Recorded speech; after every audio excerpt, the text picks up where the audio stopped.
time when all the publicity came about on this, and she didn't know about it. The bottle of Tylenol Ms. Prince bought contained 24 capsules. All the other victims had purchased the 50-capsule size. Unconfirmed is whether this Tylenol came from a batch different from those involved in the other deaths. McNeil Consumer Products Company, Tylenol's manufacturer, has removed all the previously implicated batches from shelves everywhere they appear in the country. Investigators thought earlier today that another death in Chicago and ones in Cleveland and Houston might be attributed to the cyanide-laced Tylenol. These cases, however, now no longer are considered Tylenol-related. At this time, it appears the problem is confined to the northern Illinois region, and authorities have moved to eliminate the immediate danger. In the entire northern area of Illinois, in fact, in Illinois, period, all the Tylenol extra-strength tablets were pulled off the shelves. Capsules, not the pressed pills, capsules. Because all the people that died so far as a result of the use of capsules. The death of Paula Prince was made public last night at a midnight press conference in the office of Chicago's Mayor, Jane Byrne. Ms. Prince was the first death within the city's limits. The mayor has ordered all Tylenol products removed from the shelves in the city, and she's asked that consumers who have any Tylenol turn it into either the fire department or police, if possible, with the date and location of its purchase. Attorney General Feiner has not ordered as complete a removal of Tylenol products from the shelves. We have not had any person come up and it's taking liquid Tylenol or taking the pressed pills, the white hard pills that have died, and I am told by the chemical people that it can't be done in the same way as capsules without detection. So the mayor is up to do whatever she wants to do. I'm saying that our investigation, which is criminal in nature, and is intended to save lives, is to get the capsules off because that's where all the deaths have been occurred. The Attorney General is organizing the collection and analysis of Tylenol.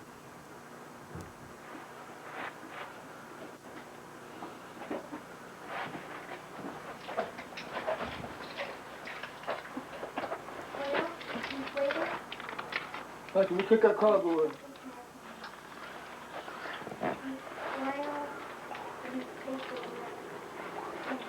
I took a big bag.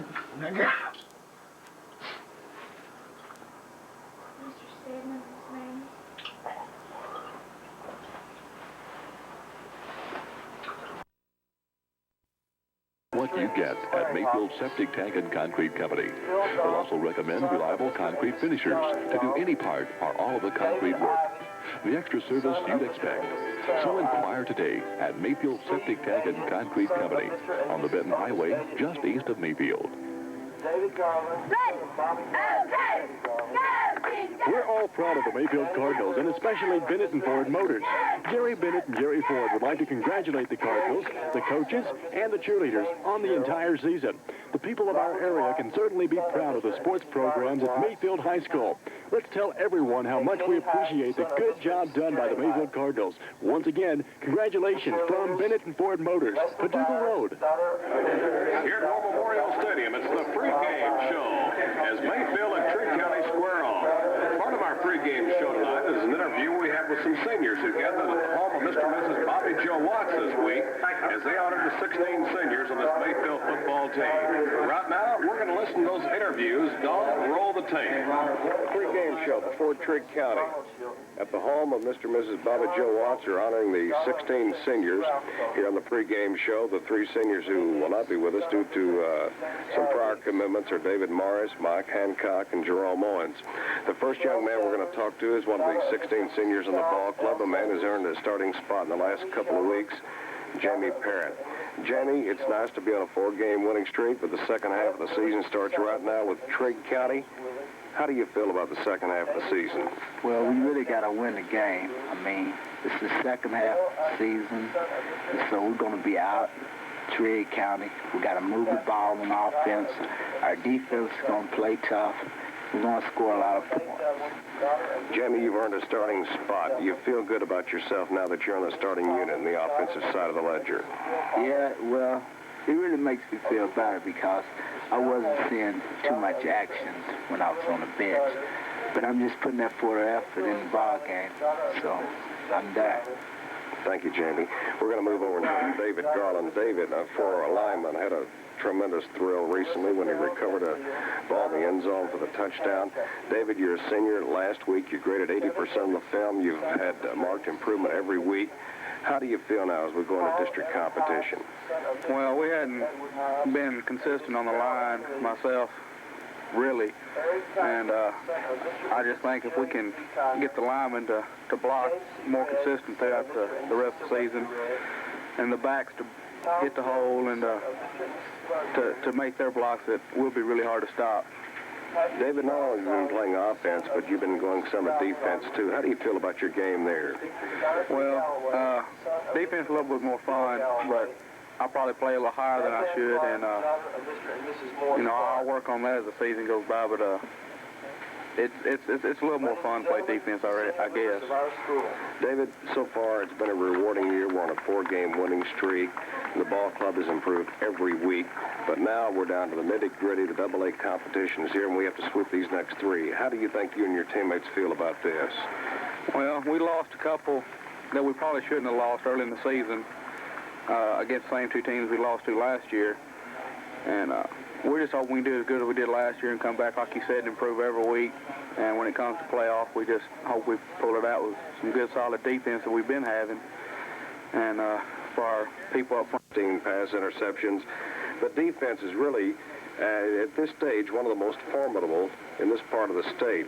And it's because it looks like you guys work together as a unit. Do you agree? Yes, I do. We work hard at this in practice. Sometimes we goof off, but we get serious when it's time to, and we just work hard. We like to be good on D. We like to try and not give up at least 7 points a game. And the most the people that scored on us is 14, I think. In the last 19 quarters, we've given up only 2 touchdowns. A young man who's added a lot to that part of the defense. Of course, he came in here and transferred from the state of Michigan. His name is Phil Donkey. Phil, are you excited about the program here at Mayfield? Yeah, I am. This is the first time I've been on a ball club, a winning ball club. Up north, we had a good team, but not quite the powerhouse that Mayfield has. Phil, let me ask you something. Without, of course, I know you're maybe a little bit prejudiced now, but how does high school football in the state of Michigan stack up with this part of the state of Kentucky? I think this part of the state of Kentucky has one step up on it. I think they have a better attitude toward it and much better ball clubs. There's no doubt that the community and the whole city school system does not lack for enthusiasm at this point. Is that right? No, everybody in town, everybody is behind you in the games, and they're all out for their support toward it. Phil, do you feel good about yourself? You've come on late. Of course, you came in. You've been playing some at offense. I know you had some sickness, but how do you feel about your game, Phil Donkey? I think I learned a lot, and I've got a lot more to learn, but I think I've improved quite a bit since the beginning of the season. One of the stalwarts on the offense here, do you feel like at any time we can shut the opposition down? Yes, sir, I do. When we play as a team, there's not many people that can score against us. When we play as a team, we stop the run and the pass both. Jackie, it's a veteran ball club. Headline, and Mr. Jamie Leonard's going to be the field judge. Okay, Trigg, you're the visiting team. I'm going to flip a coin. If I drop it, we'll reflip it. You call it what's in there. Who's going to call it? I will. Okay, call it. Tail. Okay, you heard it. Mayfield won the toss, and they'll be receiving the ball. Thank you, Gary Gunn. Hey, we're here at the pregame show. We'll be back right after this break. Kentucky Farm Bureau Insurance. You owe it to yourself to stop by their office at 320 North 7th and see why people are changing their insurance to Kentucky Farm Bureau. Not only do you save money, but you have one-stop shopping convenience. Kentucky Farm Bureau offers a full line of insurance products. You'll be pleasantly surprised at how much coverage you'll get for such a reasonable premium. Call 247-4436 and let Mike or Bob Cartwright or their well-trained staff of secretaries show you why people believe in Farm Bureau Insurance. Stop by soon. At Gary Sunoco, full service means just that. Full service. Get mechanic work that's reliable and full service that's always prompt and courteous whenever you fill up with gas. Now this means washing that windshield and checking that oil. And at Gary Sunoco, they offer repair, sales, and installation of car stereos and tape players. So if you really want full service, the next time stop at Gary Sunoco. They're located on 8th and Broadway. It's Gary Sunoco. This is WIMC in Mayfield. This has been the pregame show. Certainly hope that you've enjoyed it. You're at War Memorial Stadium, and it's Mayfield Cardinal football here on Radio 14. Larry McIntosh along with Ron Gentry and Gary Gunn. As you heard Gary down on the field, the Cardinals won the toss. They elected to receive, and kicking off for Trigg County will be number 50, Roger Neal, a 6'1", 197-pound senior. He'll be kicking off for the Wildcats. Back in deep safety for the Cards, Torrey Connor. He's flanked on his right by Gino Bransford, and on his left by Jamie Parrott. Mayfield and Trigg County. We'll check the starting lineups as they design here in the first quarter. Ready for the opening kickoff as Neal prepares to tow it up. Mayfield will be going to the right of your radio dial, Trigg County to the left as the field runs east and west. The Cardinals will be going to the east, Trigg County to the west. Neal has got it towed up, and the Cardinal deep men are ready to receive the kickoff as the second half of the Mayfield football season is underway here at War Memorial Stadium. The Cardinals running a 4-game winning streak. Well, that's good, but hey, here's where it really counts. District competition, Mayfield and Trigg County. High end-in over-end kick. It's going to be taken by Cotter at the 10, the 15, the 20. Cuts it back up to 25, stays on his feet and is slammed down as he goes across the 30 up to about the 31-yard line. He is stacked up there. Number 8, Al Baker, the fine freshman who is reputed to be one of the outstanding running backs for a freshman this part of the country. The official makes a spot at the 32-yard line, and that's where Mayfield puts the ball in play. First down and 10 yards to go. We'll check the offensive alignment for Mayfield. Robert Watts and Kenny Hyde are the ends. It looks like Danny McReynolds and David Ivey are the tackles. Steve Elliott and Jackie Dowdy at the guards. Joe Morris is starting at center again. Mike Hancock is your quarterback. As Hancock reaches under, deals it off. Jerome Owens straight ahead. And he bangs up across the 40 to about the 41-yard line. Nice gainer as Jerome went over his whole left guard and barreled it straight up ahead. The official said his knee touchdown at the 39. Give him 7. It'll bring up second down and 3. Owens is starting at tailback. Jamie Parrott's at right halfback, and David Morris is at fullback.